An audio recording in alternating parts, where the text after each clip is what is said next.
knows me. If you don't, I'm Deborah. I'm one of your practitioners here.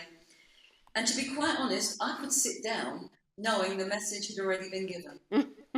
Because the combination, Denise, what you read is actually, it's the page of my talk. Oh, no. It doesn't matter. You'll be hearing something. Reinforced, yes. It's my favorite. 127 is my all-time favorite Ernest Holmes. So you're going to be hearing some things a couple of times. And then your first song, Surrender. Oh my goodness. So yeah, I felt like you guys already did my talk. So thank you very much. You're welcome. So what is my title? My title is The Peace That Passeth All Understanding. And then I said what we would do would be explore the peace that Ernest says healed the lunatic. Anybody ever think obsessive? Okay. And I love that. He shares with us that the peace. Maybe I did something to it. Oh, did I unplug something?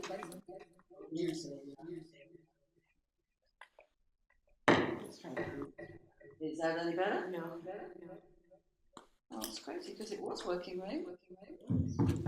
Yes, there you go. No, I'm going to move this a little bit further because those wires are, I'm going to trip on them. Excuse me a second, I just want to move all these because... You want me to move you more towards the middle? Well, Denise has to follow me, but... Okay, well, okay, that's better. Don't worry. Not to worry. And so what we're going to be doing is we are going to be exploring and thinking about this piece that heals us of our obsessive thinking. Who's ever had that happen? Okay. Beautiful, beautiful thing. So I want to connect to my last talk. So when I was up here last time, I told a story I'd never told ever before, and that was my 15 years ago when I journeyed through cancer. And a piece of that journey was me sharing that something had been growing. I'm just going to recap because it's important. So don't be saying, she said that already. So anyway, I had seen something growing for a really long time. I refused to acknowledge it. A friend saw it. We fought for many, many months. And then we had this blowout where I can still remember myself going, "You're not the boss of me!"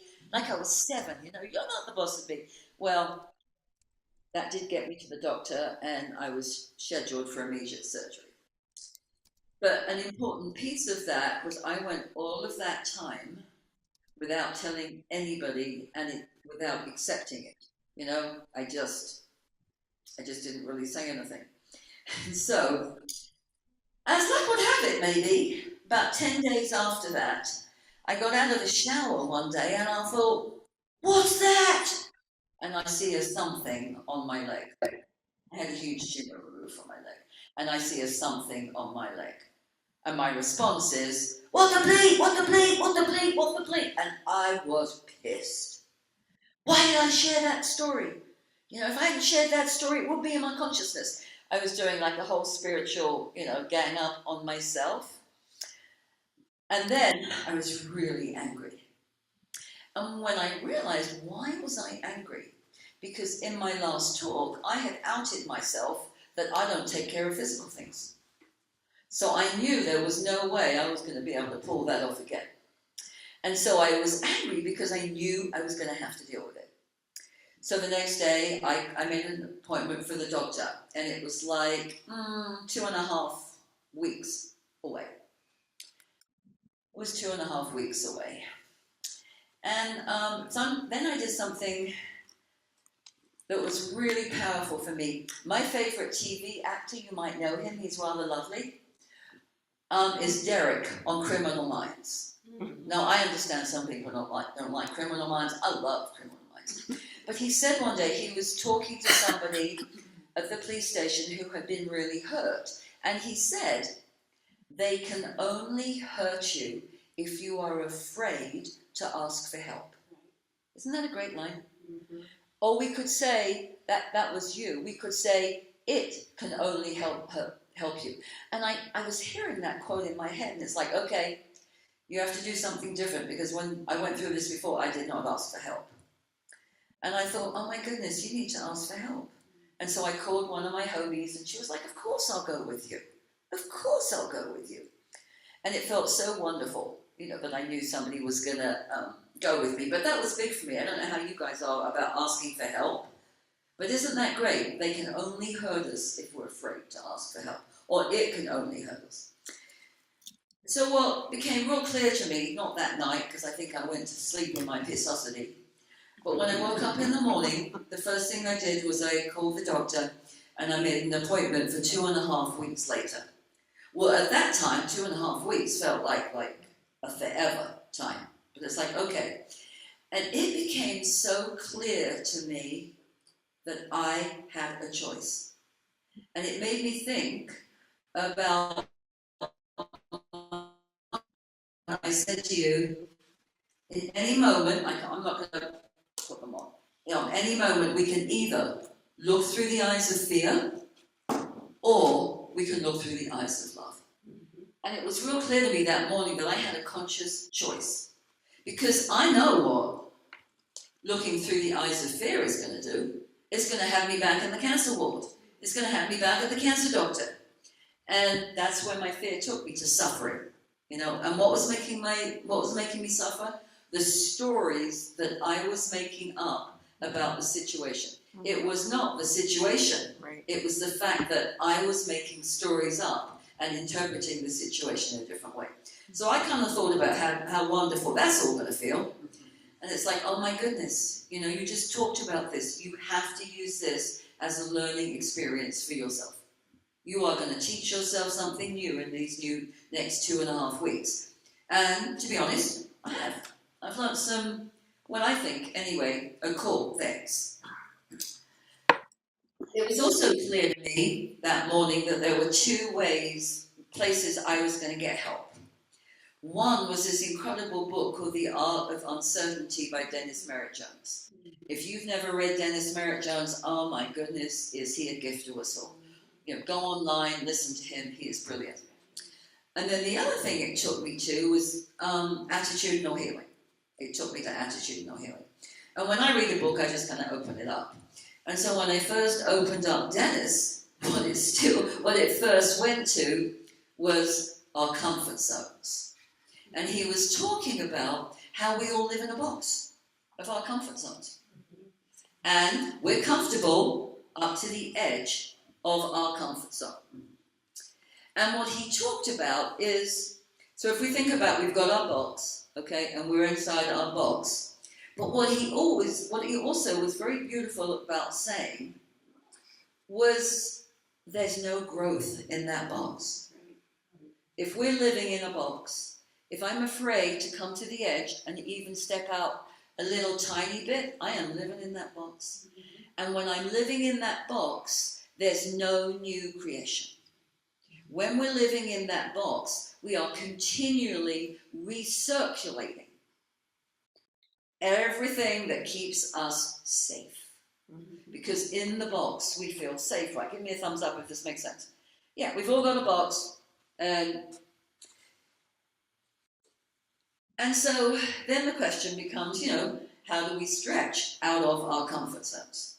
So while Dennis Merritt Jones talked to us about this in terms of our comfort zones, our beloved Ernest Holmes talked to us about it in terms of the mental equivalent. And I know that those of you in prac studies are already acquainted with that. So what he talked about, let's see how I can do this. One there. I need 3 hands. That's often the case when I'm in school with puppets and stuff. I don't have enough, never have enough hands. So what he talks about, okay, is he talks about our mental equivalent. So if I am looking through the eyes of fear and suffering and lack and feeling inferior, that is my mental equivalent. That is how much good I can experience in my life, as long as I want to live in that comfort zone and not venture out. And I can continue to recirculate the same causes, and maybe the effects will look a little different, but no growth. And so what Ernest is always talking to us about I had to put gems on it, was expanding our mental equivalent. That every time we expand our mental equivalent, we are stepping into a bigger sense of our spiritual self. We are stepping into that peace that passes all understanding. And I had something else to say about this. I did. What was it? And how, I mean, there's only one way I know how to increase my mental equivalent, and that's through spiritual practice.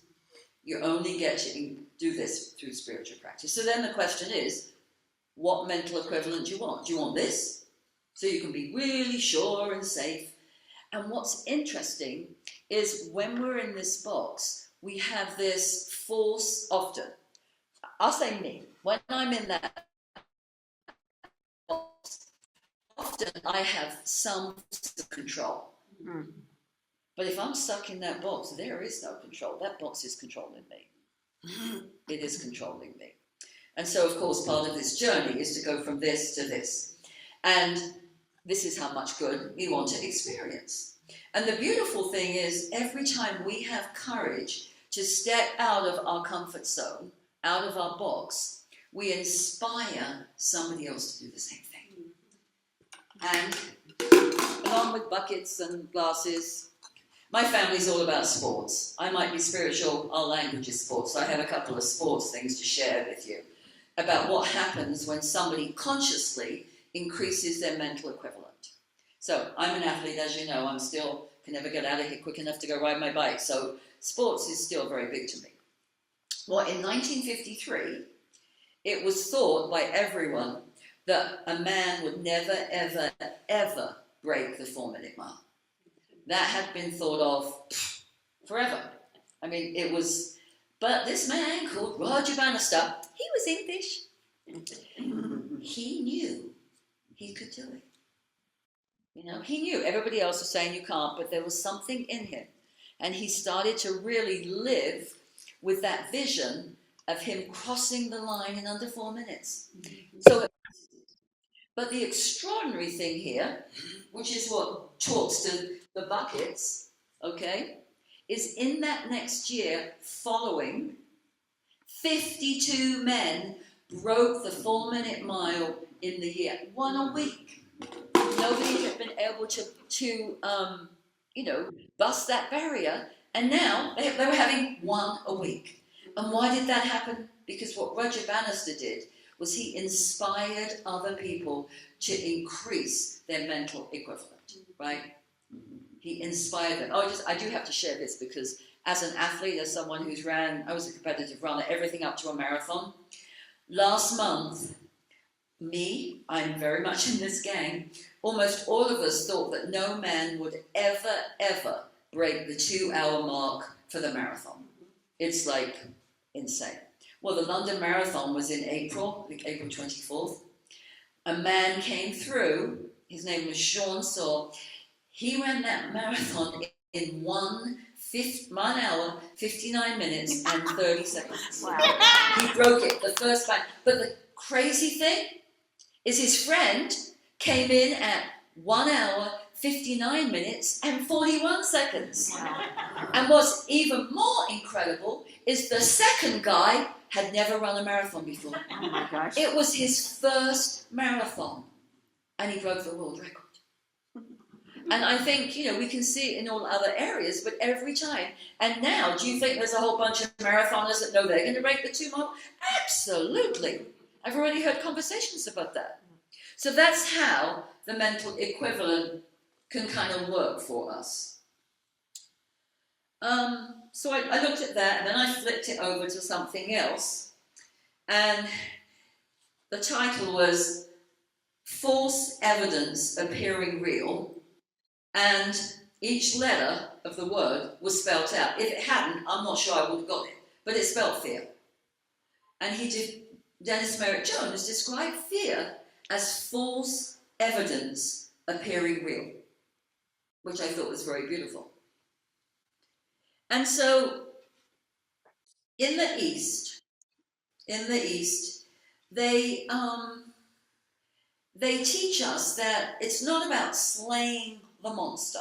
which is often how I feel. I don't know about you, but when I'm scared, the worst thing I want is for it to come this way. I want it to go that way. It's not very realistic, but that is it. But he talks this beautiful paragraph about when we have fear, we have to learn to dance cheek to cheek with our fear. And when we dance cheek to cheek with our fear no longer has the control over us that it did beforehand. He says he said it is not about slaying the monster, it's about leading the dance. Mm-hmm. Because I don't think we can have a fearless life because stuff happens all day long, right? Mm-hmm. But anyway, I thought there were some really beautiful things about that. And so then, going back to my fear, because I forgot something that helped me when I was deciding which class I was going to look through, I was reminded of a quote that was very much one of my main quotes when I went through the cancer journey. I don't know if any of you saw that incredible movie, The Exotic Marigold Hotel, about a whole bunch of British retirees. And there's a young Indian guy in there. And he said, it will be all right in the end. If it ain't all right, it ain't the end. And I remember how every day through my cancer surgery, I would say that. It's not the end yet. It's not the end yet. And so then as I was looking into these 2.5 weeks, you know, when the fear did come up, sometimes I would just stop if I could in that moment and just put my hand on my peace place and go back into my peace place. But, and it was all right in the end. So I think what we're talking about when we have these choices is kind of like fear to faith, right?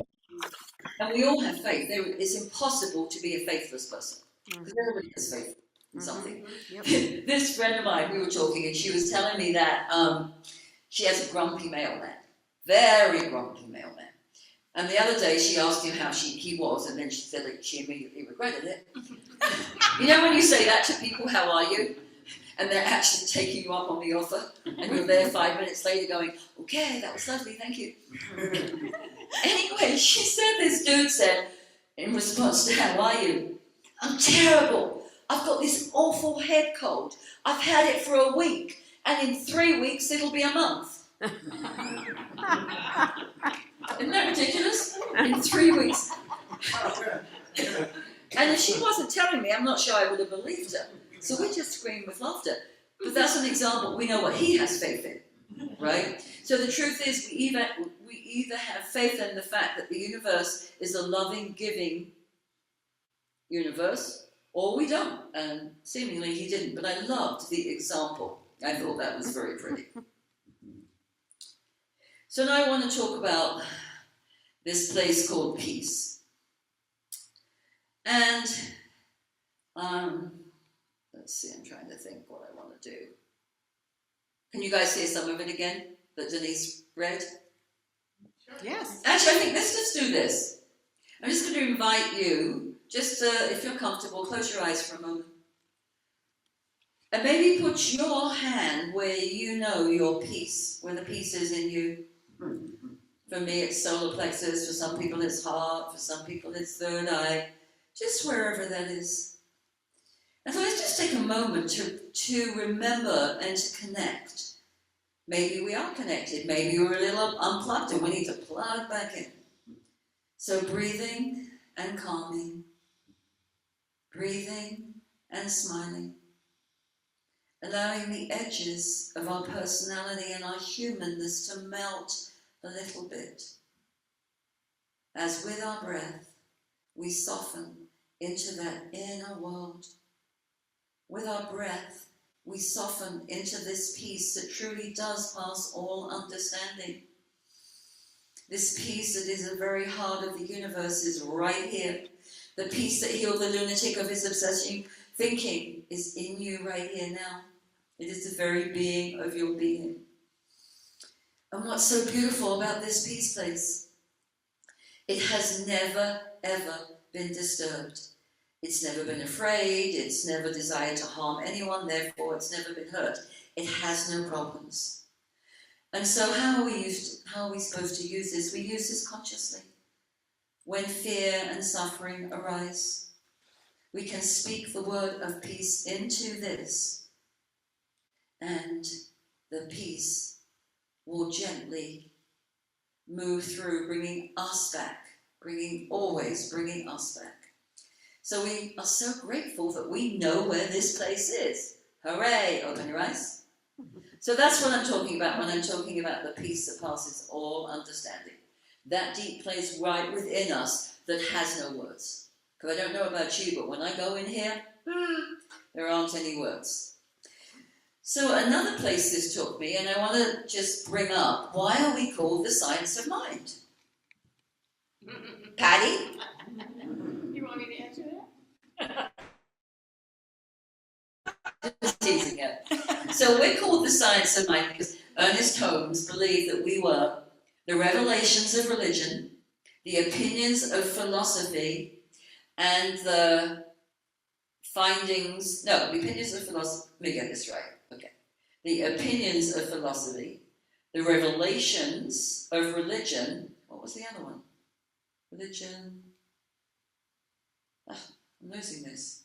Opinions of philosophy. Opinions of philosophy, I got it now. Opinions of philosophy, the revelations of spirituality, and then, why do I keep missing the other one? What's the other one? Science.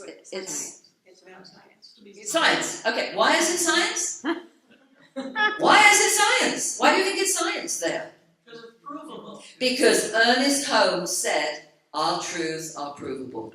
And that is why he called it the science of mind. So what I was also reminded to when I said what 2 things I knew was going to help me through this 2 weeks so that I could teach myself and then hopefully teach you.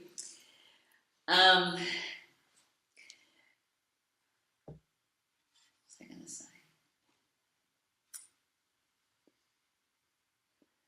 I was taken back to my first spirituality search, which was A Course in Miracles. I don't know if you've read A Course in Miracles. It was very challenging for me to actually read it. I found it quite complicated. But then this brilliant man called Gerald Jampolsky came along, and he took A Course in Miracles and he put it into layman's terms with little pictures. And if you've never read Love is Letting Go of Fear, it's a must read. It's a brilliant little sweet book. And so what he did is he took the principles of A Course in Miracles, which are actually the same as the principles in the science of mind. They definitely dovetail with each other, you know. But what he came up with was the 14 principles of attitudinal healing. He founded Life Centers for Attitudinal Healing. We have one here in Santa Fe. And every Thursday they would have facilitated groups using these principles. They had one for, he started it with children who were dying from disease, but then it's expanded. There was a group for people who were suffering intense illness, there was a group for people for sharing, and then there was a personal growth group. And we would, every week, we would read these principles at the beginning of the meeting, and then people would just notice, okay, what 1 or 2 really pique my interest? The principles of attitudinal healing. And as I go through them, and guess what? You'll have them on the back. I did print everybody one of these. So you can go home and put it on your fridge. Okay. The essence of our being is love. 2, health is inner peace. Healing is letting go of fear. 3, forgiveness is the way to true health and happiness. 4, since love is eternal, death need not be viewed as fearful. 5, we can let go of the past and the future. Now is the only time there is. 6, we can become love finders rather than fault finders. We can learn to love ourselves and others by forgiving ourselves and others rather than judging. We are students and teachers to each other. 9, giving and receiving are the same. 10, we can focus on the whole of life rather than the fragments. 11. We can perceive others or ourselves as either extending love or giving a call for help. 12. We can choose to direct ourselves to experience peace regardless of the events in our lives. All minds can be joined. 14. Decisions can be made by listening to the preference for peace within us. These principles of attitudinal healing are tools with which we can learn to make different choices. And so, yeah, that was very important to me when I was on this 2.5-week journey. What was I going to stand in? And I went back to these. I went back to these and I thought, okay, in this 2.5 weeks, I know this is happening because it's giving me a new teaching.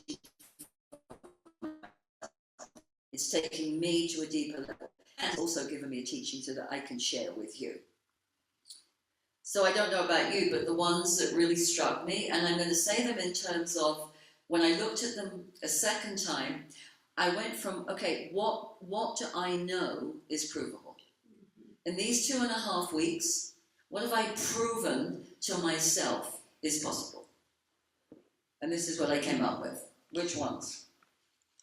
Health is inner peace. What I was really reminded of this journey, and it's always a big thing when you go through cancer, is what is healing? What is health? You know? And so what health is inner peace. That is a deeper, I think, connotation of health. Because we tend to think, oh, how is my health? Well, I have this, or I don't have that, and I just got rid of this. But when Ernest Holmes or when Jerry Champolsky was talking about that, they weren't talking about that. You know, they were talking about true health is about inner peace. It's not about your doctor's diagnosis. It's not about some financial crises. Because one of the other ones that was very powerful for me when I would think about this was decisions can be made by listening to the preference for peace within us. It doesn't take away from the condition. It doesn't mean that we may not have strong feelings about that condition. It doesn't mean that we may not need to go sit with a practitioner or go to therapy.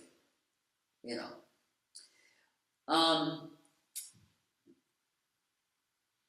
But yeah, I really do feel I have proven some of these. So yeah, I love that one. I know unequivocally now, I can choose peace regardless of what's going on in my life. So I've proven that. And another one that was provable was focusing on the all of life rather than the fragments. And I don't know about you guys, but when something happens, I become single focused. Do you guys ever do that? I become completely single focused. And I forget sometimes all of those tools that help me when I become singly focused, you know. So yeah, that was a really great one for me that I felt like I could prove. There was another one. Yeah, we can choose to direct ourselves to experience peace regardless of the events in our lives. So unequivocally, oh no, these are true. However, they're not going to be true if I'm not willing to do my part. Exactly.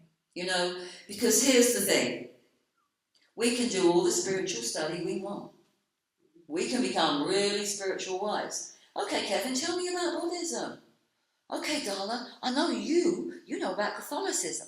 You know, I mean, I can get all of these teachings, I can get it from books, but that takes me so far. Because a lot of times we have knowledge without realization.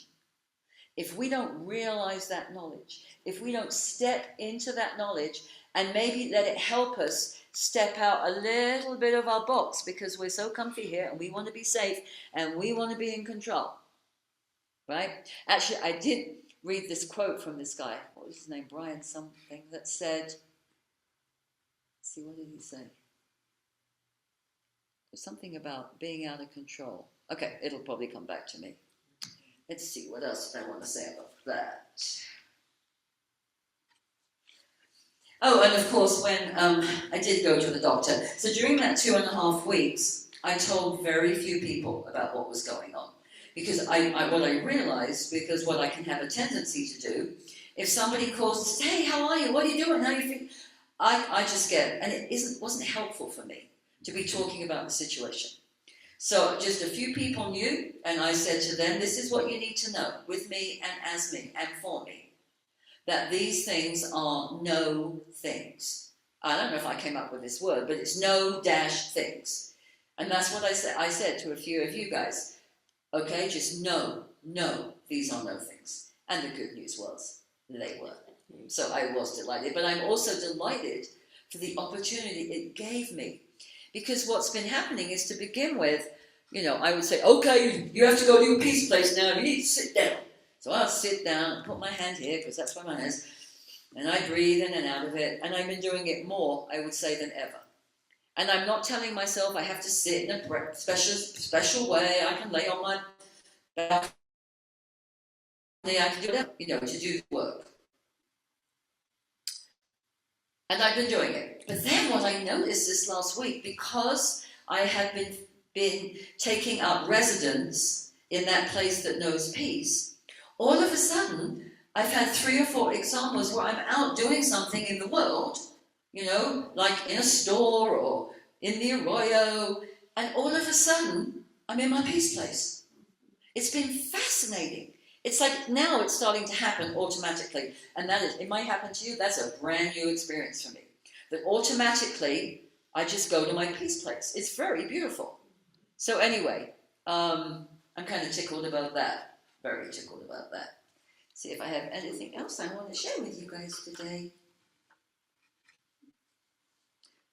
Oh, okay. I think I have a whole nother piece, but I think I'm going to save that for next time. So, yeah. So then,